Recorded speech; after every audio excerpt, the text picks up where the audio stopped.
কক্সবাজারের সাথে তুলনা করি আমরা। পাশ দিয়ে ছোটো একটা নদী গেছে এবং নদীর পাশ দিয়ে আর কি রাস্তা গেছে। কক্সবাজারের যে মেরিন ড্রাইভটা আছে না, মানে অনেকটা ওই রকমই আর কি। আর একটু দূরে গেলে পাশে একটা পাহাড়ও বাদে, তো সব মিলে অনেকটা সুন্দর। এই যে অনেক বড় বড় লঞ্চ জিনিসটা অনেক ভালো। এখানে অনেকে চাইনিজরা মাছ শিকার করতে আসে। প্রচুর মাছ পাওয়া যায় চায়নার নদীগুলোতে, কারণ ওরা মাছ রাখে নদীর পানিটা পরিষ্কার রাখার জন্য। এবং মাঝে মধ্যে ওরা মাছ শিকার করা বন্ধ করে দেয়, কারণ যখন পানি বেশি দূষিত হয়ে যায় তখন কি করে ওরা আর কি মাছ শিকার করা বন্ধ করে দেয়।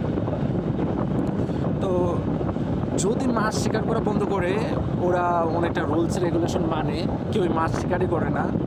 এটা অনেকটা ভালো, ওরা আর কি রুলস রেগুলেশন ওরা প্রচুর ফলো করে আর কি। রাস্তাটা অনেক সুন্দর, পাশ দিয়ে নদী গেছে। নদীর গভীরতা অনেক বেশি, এখানকার নদী ছোট হলেও গভীরতা অনেক বেশি থাকে আর কি। এই পাশ থেকে আমার একটা গ্রাম আছে,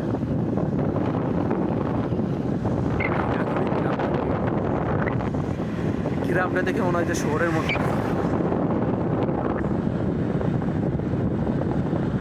এইগুলোতে ওরা পণ্য আদান প্রদান করে।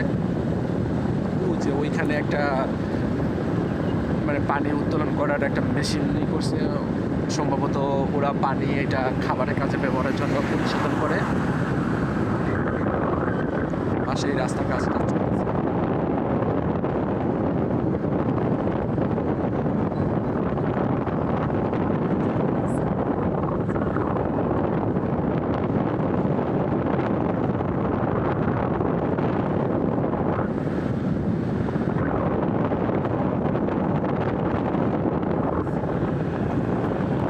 ওখানে একটা ব্রিজের কাজ চলতেছে আর কি।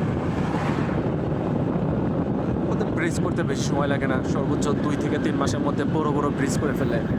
ওই সামনে একটা ফ্লাইওভার দেখা যাচ্ছে না, এই ফ্লাইওভারটা সম্ভবত 6 থেকে 7 মাসের মধ্যে এই নদীটা পার করে ফেলছে। আর বাংলাদেশে যেখানে বছরের পর বছর কাজ চলমান থাকে, যদিও তাদের থাক না বলি বিএনপি সরকার ক্ষমতায়।